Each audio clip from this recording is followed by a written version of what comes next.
প্রত্যেক দিন একটা মানুষ 22 কেজি বাতাস গ্রহণ করে, 30 আউন্স অক্সিজেন গ্রহণ করে, আর 3.5 লিটার পানি পান করে। অথচ আল্লাহ রাব্বুল আলামিন কোনদিন বান্দার কাছ থেকে এর বিনিময় পয়সা চায় নাই। পয়সা চেয়েছেন? এই কত বলেন পয়সা চেয়েছেন?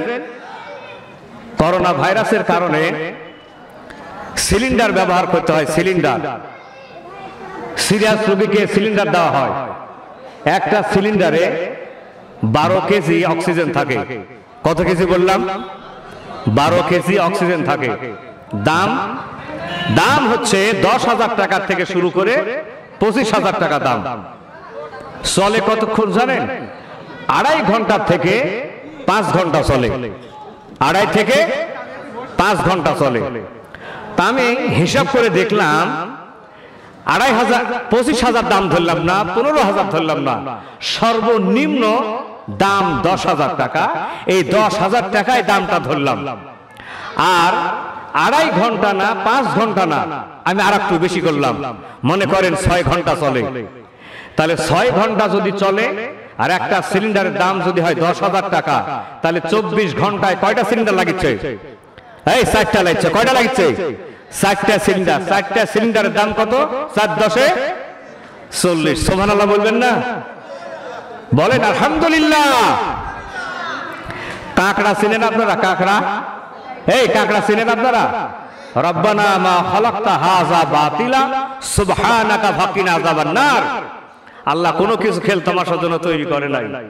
তো কাঁকড়া কেন তৈরি করলো? মাথার উপর উই পোকা, তেলা পোকা, সার পোকা, এগুলি আল্লাহ কেন তৈরি করলেন? এর অনেকগুলি কারণ আছে।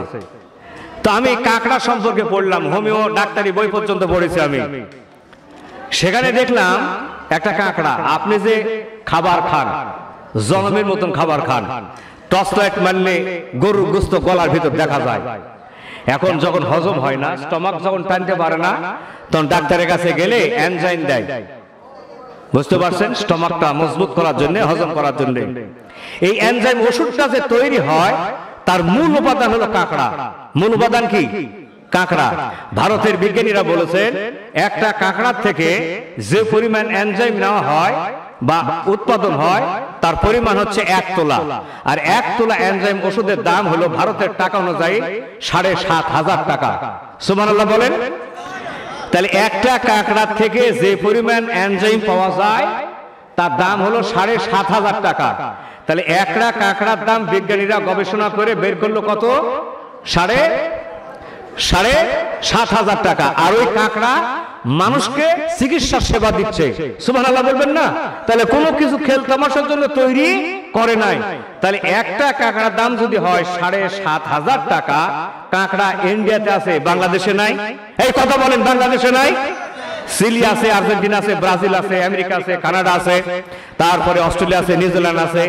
গোটা পৃথিবীতে কাঁকড়ার সংখ্যা কত? গোটা পৃথিবীর দাম কত? আকাশের দাম কত? জমিনের দাম কত? এত বড় মূল্যবান পৃথিবীতে আল্লাহ পাক আপনাকে আমাকে ছেড়ে দিয়েছে শুধুমাত্র 5 হাত লম্বা মুস্তিয়া খালি মাটির সাথে লাফাবেন, মানি না, মানবো না, এই জন্য আল্লাহ পাঠাইছেন। শুকরিয়া আদায় করেন বুক ভরে, বলেন না আলহামদুলিল্লাহ। আচ্ছা ভাই, আমি আর একটু কথা বলবো। কোন ভাই এখান থেকে উঠবেন না, একবার উঠে যাবেন তো মন আসবেন না।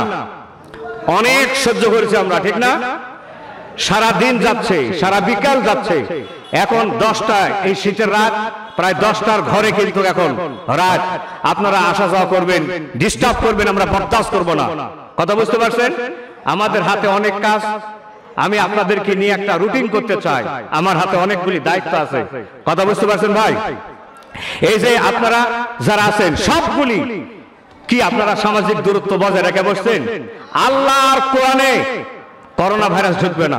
করোনা ভাইরাস নাই, এই করোনা ভাইরাস নাই। করোনা ভাইরাস খালি শিক্ষা প্রতিষ্ঠানে আছে, বাংলাদেশে কোথাও করোনা ভাইরাস নাই। কথা বলে ঠিক কিনা? করোনা ভাইরাস যদি থাকতো তাহলে পুলিশদের পিটাইয়ে বাজার উঠায়া দিত। কথা বলে ঠিক কিনা? তাহলে করোনা ভাইরাস এই মাহফিলে হয় কেন? মনে রাখবেন, করোনা ভাইরাস আল্লাহর রহমত, আল্লাহর খাস রহমত। বান্দা যখন পাপ করে তখন আল্লাহ তাআলা কিছু একটু গজব দিয়া পাপিষ্ঠদের কলজা থরথর করে কাঁপায়। আমি কয়েকদিন আগে গেলাম এক জায়গায় মাহফিল করতে, তো আমার তারা খুব চিনে, তো কয়েকটা যুবক বলছে, হুজুর শোনেন, আলুর বস্তা টানিছি হুজুর, সারাদিন 650 টাকা ইনকাম করেছি, করোনা ভাইরাস আমাদের শরীরে ঢুকবে, এই থাবা মারে দেখাচ্ছে আমাকে, বলছে টাকা দেখেন, বৃষ্টিতে ভিজা, রোদে পোড়া, এই চামড়াতে করোনা ভাইরাস আসবে, আসতেই থয়া ওখানে গিয়ে উল্টা পড়ে মরবে, আমাদের চামড়ার ভিতর করোনা ভাইরাস ঢুকবেই না। সুবহানাল্লাহ। বলছে হুজুর আমরা হালাল খাই, 650 টাকা ইনকাম করেছি, 80 টাকা দেয়া আমি 300 গ্রাম গুছি মাছ কিনেছি, 500 টাকা পকেটে আছে, বইয়ের হাতে ধরা দেব, আগামীকাল 300 টাকা কিস্তি আছে, 200 টাকা পকেটে থাকবে, বাকি টাকা আমি খাইয়ে ফেলে দিছি। হুজুর করোনা ভাইরাস আমাদের ধরবে না, করোনা ভাইরাসের ত্রাণ সামগ্রী যারা মারা খাইছে ওদের ভিতরে করোনা ভাইরাস ঢুকেছে, আপনার আমার কি একটা সাইজ করুক না, আপনি কেন দোয়া করছেন বাংলাদেশ থেকে করোনা ভাইরাস চলে যায়? আমি বললাম ভাই রে, তোর কথাটা কিন্তু মাহফিল আমি বলবো, তো অবশ্যই বলবে, আমি দেখাও করব। করোনা ভাইরাস আল্লাহর একটি রহমত। কিরকম রহমত জানেন? এক লোকে বিয়ে করছে কিন্তু বউ কাছে আসে না, তো বউ কাছে না আসলে কি ভালো লাগবে ভাই? এই কথা বলেন, ভালো লাগবে? ভালো লাগবে না। তো এলাকার যত মুলবি ছিল, তেল পড়া, চাল পড়া, খোদ পড়া, পানি পড়া যা ছিল সব ছাড়িছে, কিন্তু তারপরও বউ কাছে আসে না। এলাকার একটা ইমাম সাহেব, তার কাছে গিয়ে ওই লোক গল্প করছে, দুঃখের গল্প করছে, ভাই 6 মাস হয়ে গেল বিয়ে করছি, আজ বউ আমার কাছে আসে না ভাই। ইমাম সাহেব আপনার কোনো হিকমত ছিল? বলছে ঠিক আছে, তুমি চিনি নিয়ে আসো, আমি পড়ে দেবো, আয়াতুল কুরসি আছে, সূরা ইখলাস আছে, ফালাক আছে, যদি বরকত হয়। তো এই লোকটাকে চিনি পড়া দিয়েছে, বলছে পানির সাথে গুলে শরবত করে খাওয়া দিও। তো ওই লোক পানি পড়া দিয়েছে, চিনি পড়া দিয়েছে, পানির সাথে শরবত করে গুলে খাওয়া দিয়েছে। স্বামী বাচ্চারা প্রত্যেক দিন ঘরের দরজা খুলে রাখে। কেন রাখে জানেন? আজকে তেল পড়া, কালকে খোদ পড়া, কালকে পানি পড়া খাওয়াইছি, কার পড়ায় কোন কাজ হয় বলা তো যায় না, এই জন্য দরজা সবসময় খোলা থাকে। তা আজকে ইমাম সাহেবের চিনি পড়া খাওয়াইলাম, যদি কাজ হয় এই জন্য ঘরের দরজা খোলাই আছে। রাত 12:30টার সময় দেখে বউ দৌড়ে আসা স্বামীর গলা ধরেছে। কি ধরছে বলেন? কি ধরছে?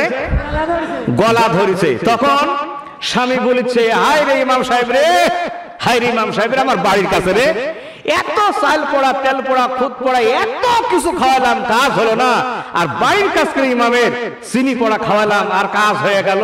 হায় রে ইমাম সাহেব, আল্লাহ যদি আগামীকাল বেঁচে রাখে, সব থেকে দামি একটা জুব্বার কাপড় দিব। বউ বলেছে, কিসের চিনি পড়া? আমার ঘর চুপ ঢুকিছে, ভয়ের চুট আমি তোর কাছে আসছি। কথা বুঝতে পারছেন? ভয়ের চুটে আসছি। আজ যারা পাপী, আজ যারা পাপিষ্ট, করোনা ভাইরাসের কথা শুনলে ওদের বুক খালি ধরপড় করছে, কখন কলজা ফেটে বেরা যায়। মুমিন বান্দাদের কোনো ভয় নাই মৃত্যুর, কথা বলেন ঠিক কিনা? সেই জন্য কোনো করোনা ভাইরাস নাই, সামনের জায়গা ফাঁকা করে দিয়ে আপনাদেরকে বসতে হবে। রাজি আছেন আপনারা? আর একটা তাকবীর দিতে পারবেন? এই শুনেন, রাজশাহীতে নয়, আল্লাহ তাআলা আমাকে যে যে জেলায় কথা বলি, বাগমারার কথা শুনলেই বলি ওরে বাবা রে বাবা। কথা বুঝতে পারছেন? বাগমারার একটা সুনাম আছে, যেদিক থেকেই হোক সুনাম একটা আছে, বুঝতে পারছেন? 65 জন সাঁতারে, 65 জন, একবার পত্রিকায় দেখলাম সাঁতারে 65 জন অংশগ্রহণ করেছে চীনে, তার মধ্যে বাংলাদেশ আছে। তো আমার বাংলাদেশের ওই লোকটা 64তম স্থান অধিকার করছে। তো বললো যাক, এদিক থেকে রোল নম্বর 1 না করতে পারলো, ওই দিক থেকে রোল নম্বর 2 করেছে। তো এখন বাগমারা আমাদের যেদিক থেকেই হোক একটা সম্মান রক্ষা হয়েছে। একটা তাকবীর আপনাদেরকে দিতে হবে, পারবেন? না না, তাকবীর দিতে হলে শর্ত আছে মিয়া। প্রথম পারবেন? প্রথম তাকবীর হবে বাগমারা উপজেলায় জন্মগ্রহণ করার পর থেকে নিয়ে এ পর্যন্ত এত জোরে কোনদিন আল্লাহর নাম নেইনি, this is the first time, আমাদের জীবনে এটা প্রথম। পারবেন? এটা হলো 1 নম্বর শর্ত। 2 নম্বর শর্ত হলো পায়ের বৃদ্ধাঙ্গুলি থেকে সমস্ত শক্তি গলার কাছে আসা লাগবে। পারবেন? 3 নম্বর শর্ত হলো আপনাদের সকলকে দাঁড়াইতে হবে। তাও কি পারবেন? কি দাঁড়াইতে পারবেন? 4 নম্বর শর্ত, 2 হাত উপর দিকে তুলবেন। কথা বুঝতে পারছেন? 2 হাত উপর দিকে তুলবেন। পারবেন কি ভাই? আচ্ছা, এমন তাকবীর দিবেন যারা কম্বল গায়ে দিয়া, লেপ গায়ে দিয়া, স্ত্রী নিয়ে আরামে খাটের উপর ঘুমাইছে, আপনাদের তাকবীরের হুঙ্কারে ওরা যখন বউলিয়া খাট থেকে সিধা পড়ে এমনই তাকবীর দিবেন। পারবেন তো আপনারা? এমন তাকবীর দিবেন যেন 3 ইদ্দত পর্যন্ত আপনাদের বডি গরম থাকে। এই পারবেন না? এই পুরুষের কোন ইদ্দত আছে? পারবেন তো বললেন আপনারা। তাকবীর দিবেন, এরপরে আপনাদেরকে আমি রুটিন করব, করার পরে আমি মূল কথায় যাব ইনশাআল্লাহ। বলেন ইনশাআল্লাহ। তাহলে ছাত্র হন, শিক্ষক হন, আলেম ওলামা হন, যে কেউ হন না কেন ভাই, আমি ছোট্ট মানুষ, আপনাদের কাছে আমি বিনতি ভরা কণ্ঠে না বলছি, একটু দাঁড়াতে হবে ভাইজান। সব ভাইরা দাঁড়ান, দাঁড়ান, মেহেরবানি করে দাঁড়ান। একটু আমাকে চা দিবেন অথবা পানি দিবেন, তো একটু দাঁড়াবেন ভাই, দাঁড়ান। আর সব আমার সামনে বসে যাবেন ইনশাআল্লাহ। বলেন ইনশাআল্লাহ। বলেন ইনশাআল্লাহ। দেন হাত উঁচু করেন, হাত উঁচু করেন, হাত উঁচু করেন, হ্যাঁ হাত উঁচু করেন, রেডি হন। এই পেশিতে যেন টান না লাগে, ঠিক না ভাই? লিল্লাহে তাকবীর। এই ভাইরা কিন্তু সব ঝাড়েননি, বোঝা গেল এদিক ঝাড়েননি। শোনেন, গলা যদি শক্তি থন, সাক্ষী কে থাকলো? বলেন লিল্লাহে তাকবীর। আল কোরআনের আলা, আল হাদিসের আলা, দেন লিল্লাহে তাকবীর। বসেন, বসেন, সামনে জায়গা পূরণ করে বসে যান, সামনে জায়গা পূরণ করে বসে যান আর জিকির করেন একটু। এই ভাই, বাইরে থেকে যারা শোনেন ভাই, ডাকে আর হবে না ভাই, বুঝতে পারছেন? ওনারা ওই ছাগল বৃষ্টিতে ভিজিচ্ছে, এখন ছাগল যখন নিয়ে আসা হয় তখন ওই এমন করে কল্লা বাধা দিবে, সামনে 2 পা, আর কল্লা ছিড়বে, সামনে আসতে চাইবে না। তো অ্যাক্সিডেন্টের শ্রোতা থাকবে ভাই, ওরা আসতে চাইবে না, দরকার নাই, যা আছে এটি হবে। আলহামদুলিল্লাহ কোন। আবার একটু জিকির করেন, সুবহানাল্লাহ, আলহামদুলিল্লাহ, লা ইলাহা।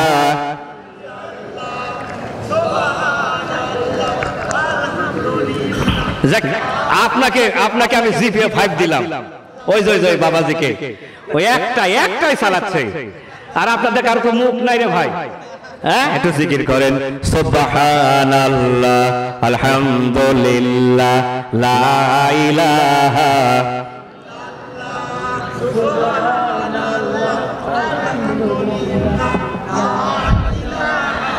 লা ইলাহা ইল্লাল্লাহু মুহাম্মাদুর রাসূলুল্লাহ সাল্লাল্লাহু আলাইহি ওয়াসাল্লাম।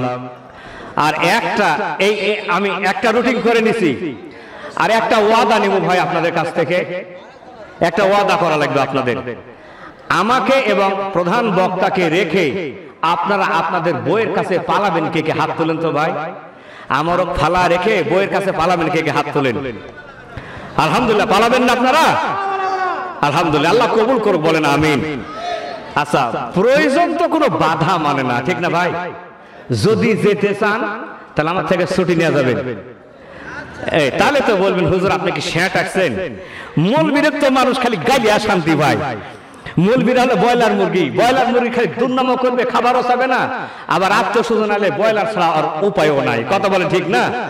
মৌলবীর খালি মানুষ তো গালিয়া শান্তি ভাই, নরম মানুষ। মৌলবীরা নরম না ভাই, মৌলবীরা নরম না। ইতিহাস পর্যালোচনা করে দেখেন, মৌলবীরা এই পৃথিবীতে যত রক্ত দিয়েছে, সাধারণ মানুষ কত রক্ত ইসলামের জন্য দিতে পারে নাই। কাজে আলেমদের গায়ে হাত তুলে লাভ নাই। আলেমরা যদি একবার ঘুরে দাঁড়িয়ে যদি একবার হাত শক্ত করে থাপ্পড় মারে, তোমার বাড়ির দাঁত 2 মাইল মাটির নিচে হারা যাবে, মৃত্যু পর্যন্ত তোমার দাঁত খুঁজে পাবে না।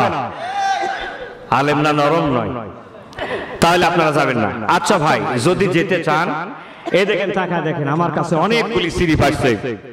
আমি ভূমিকা তো দিলাম, কিছু একটু কথা বলবো। যদি যেতে চান তাহলে আমি ছুটি আপনাদেরকে দেব শর্ত সাপেক্ষে। এই এতিমখানায় কিছু দিয়া পালাচ্ছেন না না দিয়া পালাচ্ছেন, যদি না দেন তাহলে নেওয়ার পর আমি ছেড়ে দেব। রাজি আছেন আপনারা? বলেন, রাজি আছেন আপনারা? আচ্ছা ভাই, তাহলে একটু কথা বলি না চলে যাবেন এখন আপনারা? এই চলে যাবেন কি আপনারা? একটু কথা বলবো আমি, সামান্য একটু আমি খুলেছি কোরআন থেকে, আমি একটু কথা বলতে চাই। আমার আল্লাহ সুবহানাহু ওয়া তাআলা বলছেন, ইয়া আইয়ুহাল্লাযীনা আমানুত্তাকুল্লাহা হাক্কা তুকাতিহি ওয়া লা তামুতুন্না ইল্লা ওয়া আনতুম মুসলিমুন। সূরা ইমরান একটি আয়াতে ইয়া আইয়ুহাল্লাযীনা আমানু যখনই শুনবেন তখন জানবেন যে সেখানে আল্লাহ পাক কোনো কিছু করার জন্য নির্দেশ দিচ্ছেন অথবা কোনো কিছু করার জন্য নিষেধ করছেন। হয় নির্দেশ দিচ্ছেন কিছু এটা করো আর এটা করো না। এই আয়াতে দুটি মেসেজ আল্লাহ তাআলা দিয়েছেন। হে বিশ্বাসীরা, তোমরা একমাত্র আল্লাহকে ভয় করো। কারে ভয় করো? শুনেন, কথা বলবেন কিন্তু আমার সঙ্গে। একমাত্র কারে ভয় করতে বলা হচ্ছে? আল্লাহকে। আর দুই নম্বর হলো মুসলমান না হয়ে মৃত্যুবরণ করো না। তাহলে আয়াতে দুটা দাবি করেছে আল্লাহ পাক। হে পৃথিবীর মানুষেরা, হে দিনদার ইমানদার পরহেজগারা, তোমরা ভয় করো আল্লাহকে যেমনটি ভয় করা উচিত, আর আর মুসলমান না হয়ে মৃত্যুবরণ করো না। এই দুই কথার মধ্যে সমস্ত সমাধান আছে। আলহামদুলিল্লাহ, সমস্ত সমাধানের ভেতর আছে। কারণ মানুষ ভয় করে না তাই তো নামাজ পড়তে আসে না, মানুষ ভয় করে না তাই তো জেনা করে, মানুষ আল্লাহ ভয় করে না সেজন্য তো সুদ খায়, ঘুষ খায়। কথা বলে ঠিক কিনা? হানা জবাব দেবেন কিন্তু, কথা বলে ঠিক না ভাই? আল্লাহর ভয় যদি তৈরি হয়ে যায় তাহলে অফিসারকে পিটাইয়াও ঘুষ খাওয়ানো যাবে না। দেখেন তো হযরত ওমর রাদিয়াল্লাহু তাআলা আনহু, রাষ্ট্রের বাতি টিম টিম করে জ্বলছে, রাষ্ট্রের বাতি জ্বলছে, তিনি রাষ্ট্রের খাতাপত্র সাজছেন। কয়েকজন ব্যক্তি এসে বলছেন, ইয়া আমিরুল মুমিনিন, আপনার সঙ্গে আমরা একটু ব্যক্তিগত আলাপ করতে চাই। ভাইয়ের আমার, হযরত ওমর বাতি নিভায় দিলেন, স্থান অন্ধকার হয়ে গেল। মেহমানরা বললেন, কি আশ্চর্য কথা, মেহমান যদি আসে, স্থান যদি অন্ধকার থাকে তাহলে আলোকিত করতে হয়, আর আপনি উল্টা করলেন। আমরা যখন আসলাম তখন আপনি স্থানটা অন্ধকার করলেন, বাতি নিভা দিলেন কেন? হযরত ওমর বললেন, আমি বাতি নিভা দিলাম এই কারণে, আমি রাষ্ট্রের তেল পুড়াইয়া রাষ্ট্রের খাতাপত্র সাজছিলাম, আর আপনারা আমার সঙ্গে ব্যক্তিগত কথা বলতে চাচ্ছেন। আমি ব্যক্তিগত আলাপ শুনবো আর রাষ্ট্রের তেল পড়বে। কিয়ামতের মাঠে আল্লাহর কাছে আমাকে অবশ্যই আসামির কাঠগড়ায় দাঁড়াতে হবে। চিন্তা করেন কতক্ষণ এই বাতির তেল জ্বলতো। আল্লাহর ভয়ে তিনি রাষ্ট্রীয় কোষাগার থেকে তেল পুড়াইয়া পার্সোনাল কথা শুনতে চাচ্ছেন না। কলজাত কিসের ভয়? এই বলেন কিসের ভয়? ভাইয়ের আমার, হযরত ওমর অসুস্থ হলেন, সাহাবীরা বললেন, আপনি একটু মধু পান করেন। হযরত ওমরের চেহারা গোসায় লাল হয়ে গেল। তিনি বললেন, মধুর মালিক আমি নাকি? মধুর মালিক তো রাষ্ট্রের জনগণ, রাষ্ট্রীয় কোষাগারে জমা আছে, আমি কেমনে মধু নিতে পারি? ভাইয়ের আমার, জুমার দিন পর্যন্ত অপেক্ষা করা হলো। জুমার দিন যখন এসে গেল, হযরত ওমরের পক্ষে একজনের দাঁড়াইয়া বললেন, প্রিয় ভাই সব, আমাদের আমিরুল মুমিনিন অসুস্থ, একটু রাষ্ট্রীয় কোষাগার থেকে মধু নিতে হবে। ভাইয়ের আমার, পারমিশন পেয়ে গেলেন, রাষ্ট্রীয় কোষাগার থেকে মধু নেওয়া হলো, হযরত ওমরকে দেওয়া হলো। আল্লাহর মেহেরবানি, তিনি সুস্থ হয়ে গেলেন। বলেন সুবহানাল্লাহ। ভাইয়ের আমার, এবার হিসাব করেন, নির্বাহী প্রধান, অর্ধেকটা রাষ্ট্রের প্রেসিডেন্ট ওমর, অর্ধেকটা রাষ্ট্রের প্রেসিডেন্ট, তিনি মধু নিচ্ছেন না রাষ্ট্রীয় কোষাগার থেকে। ভয়টা কার? বলেন সুবহানাল্লাহ। কার ভয়? কার ভয়? আল্লাহর ভয়। কার ভয়? আল্লাহর ভয়। এই আল্লাহর ভয় যদি থাকে তাহলে রাষ্ট্রের কোনো সম্পদ চুরি হবে না। বলেন চুরি হবে? কাবিখা রোড সিমেন্ট বালি থাম্বা বিদ্যুতের একটাও পিটায়া খাওয়ান যাও পারে? বলেন খাবে কি? ভয়টা কার ভয়? বলেন আল্লাহর ভয়। কার ভয়? আল্লাহর ভয়। আজ যুবক যারা আছো তোমরা আল্লাহরে তো ভয় করো না, আল্লাহরে ভয় নাই। ভয় নাই বলে যা ইচ্ছা তাই করছো তোমরা।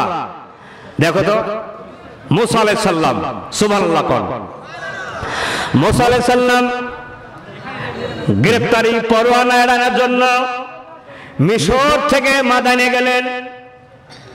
হে যুবক, তোমাকে আমি বলছি, তুমি যদি মুসার চরিত্র গঠন করো এই দেশ আর সমাজ কত ভালো হবে। আমি সেই শিক্ষাটা এখান থেকে বের করব। মুসা আলাইহিস সালাম চলে গেলেন মাদাইনে।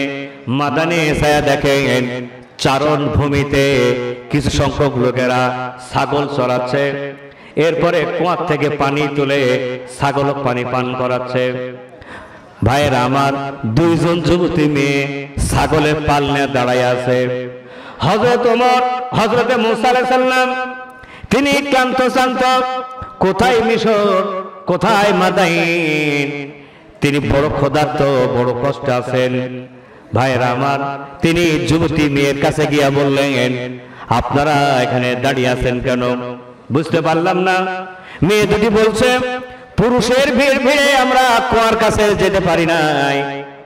পুরুষেরা কুয়ার থেকে পানি তুলে তাদের ছাগলদেরকে পান করাচ্ছে, পুরুষের ভিড়ে আমরা কুয়ার কাছে যেতে পারি নাই।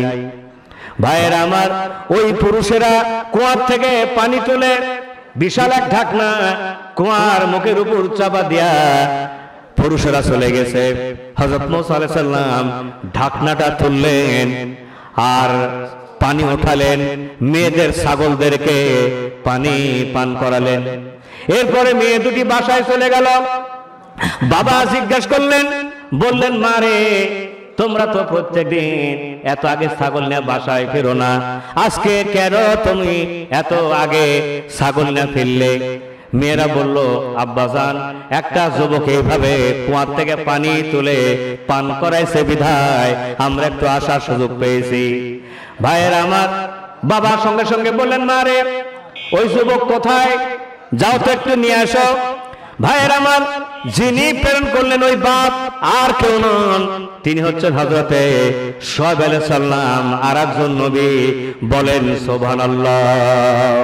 ভাইয়েরা আমার, এবার মেয়ে এসে মুসা আলাইহিস সালামকে প্রস্তাব দিলেন, বললেন, আমার আব্বা আপনাকে কুয়া থেকে পানি তুলে আপনি ছাগল যে পানি পান করালেন, সেই জন্য আমার আব্বা আপনাকে একটু পারিশ্রমিক দিতে চান। মুসা আলাইহিস সালামের একটা আশ্রয়ের দরকার, একটু পারিশ্রমিকের দরকার। ক্লান্ত শান্ত যুবক মানুষ, অবিবাহিত মানুষ, ইয়াং ম্যান, খুবই সুন্দর চেহারা।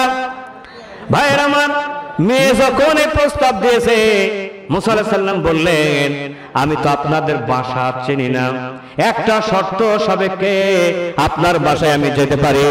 সেই শর্ত হলো আমি সামনে থাকবো, আপনি পিছনে থাকবেন।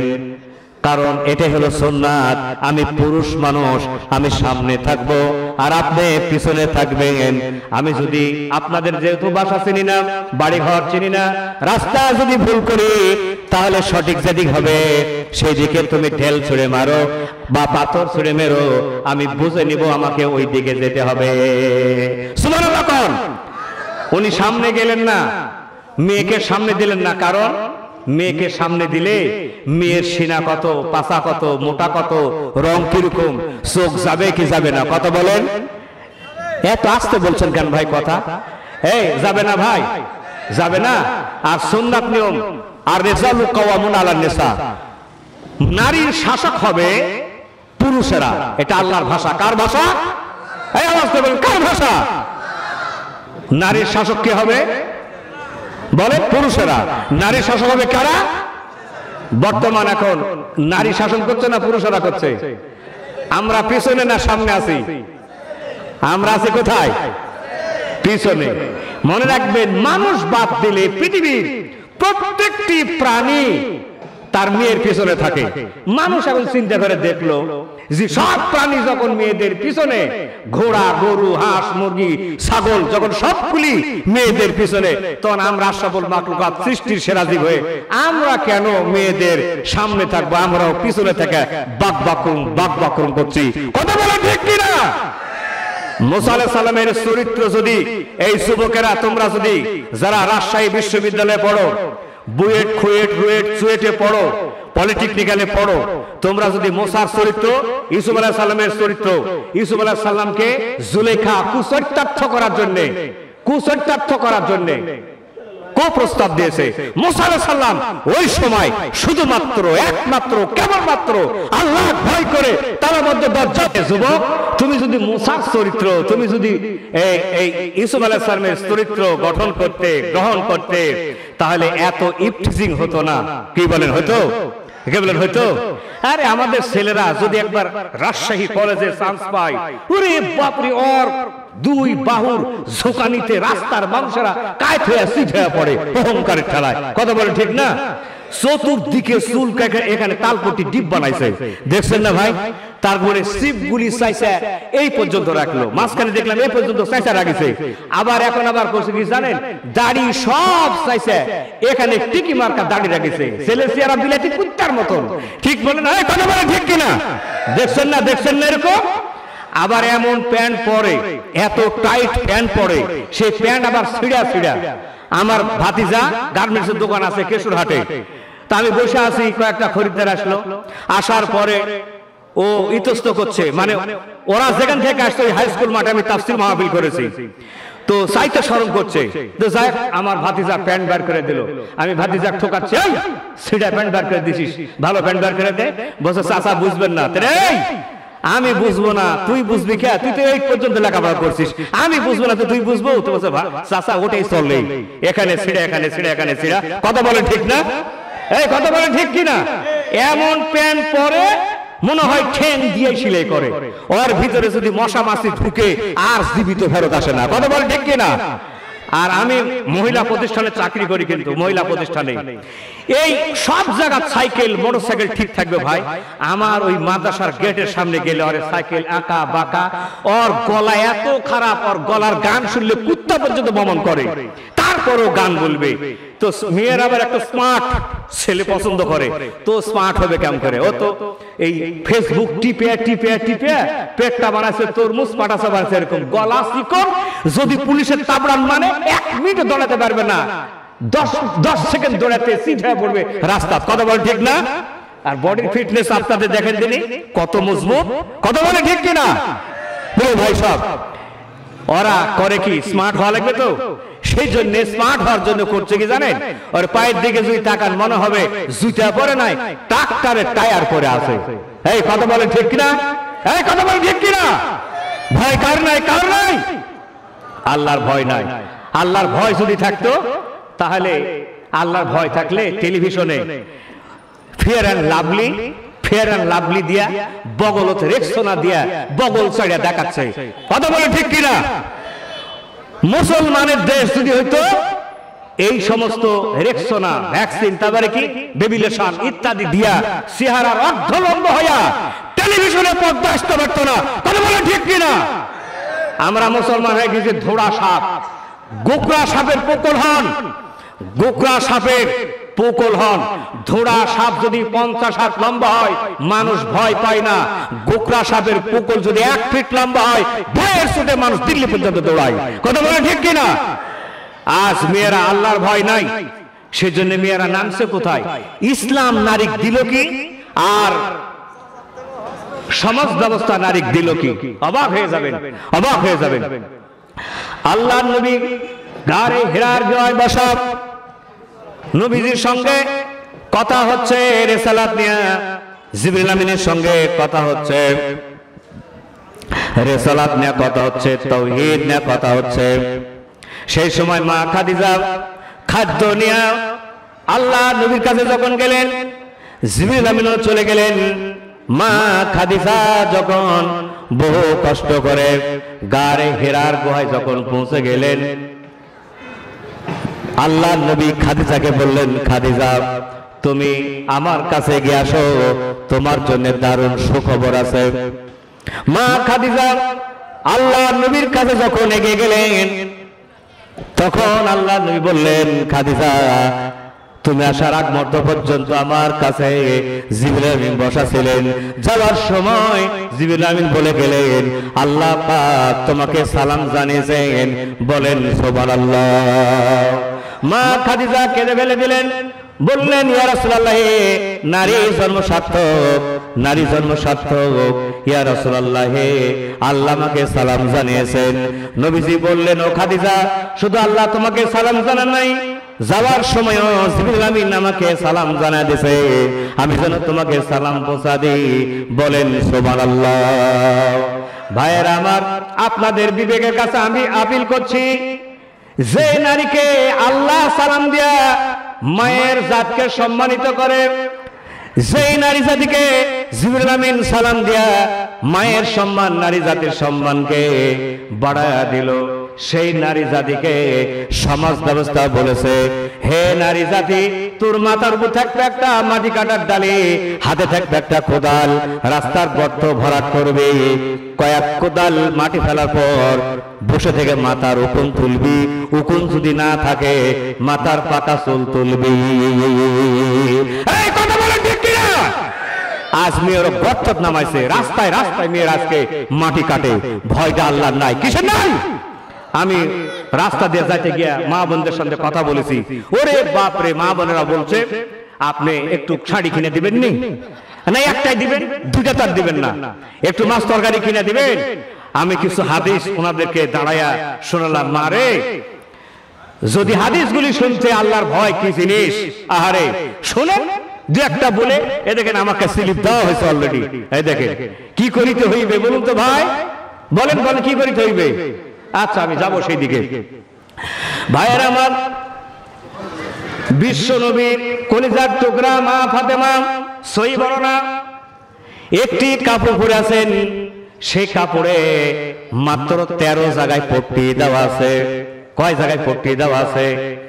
আবার মুখস্থ করে যান, কয় জায়গায় পট্টি? সই বর্ণনা 13 জায়গায় পট্টি দেওয়া আছে। ভাইয়ের আমার, ইমাম হাসানের মা সমস্ত যুবকদের সর্দার হবে জান্নাতে, তারই মা। ভাইয়ের আমার, হযরত আলীর স্ত্রী, আবার বিশ্বনবী মুহাম্মদুর রাসূলুল্লাহ সাল্লাল্লাহু আলাইহি সাল্লামের কলিজার টুকরা নয়নের পুতুলি মা ফাতেমা মাত্র 13 জায়গায় পট্টি দেওয়া শাড়ি যদি পরতে পারে, তাহলে মায়েরা আপনারা কেন পরতে পারবেন না? ভাইয়েরা আমার, ইমরান ইবনে হুসাইন আল্লাহ নবী, মা ফাতেমা অসুস্থ, ইমরান ইবনে হুসাইনকে সাথে নিয়ে আল্লাহ নবী মা ফাতেমার বাসায় গেলেন, অনুমতি চাইলেন, মা ফাতেমা অনুমতি দিলেন, বিশ্ব নবী পরিষ্কার করলেন, ক্লিয়ার করলেন, বললেন, মা আমার সঙ্গে ইমরান ইবনে হুসাইন নামক একজন সাহাবী আছেন। নবীজি বললেন, আব্বাজান, তাহলে আমি আর বাসার ভিতর ঢোকার অনুমতি দিতে পারলাম না। নবীজি জিজ্ঞাসা করলেন, কেন পারলেন না মা? মা ফাতেমা বললেন, ইয়া রাসূলুল্লাহ, একটা উবা নামক আমি কাপড় পরে আছি, আমি পর্দা করার জন্য আমার অতিরিক্ত কোনো কাপড় নাই, সেজন্য আমি অনুমতি দিতে পারলাম না।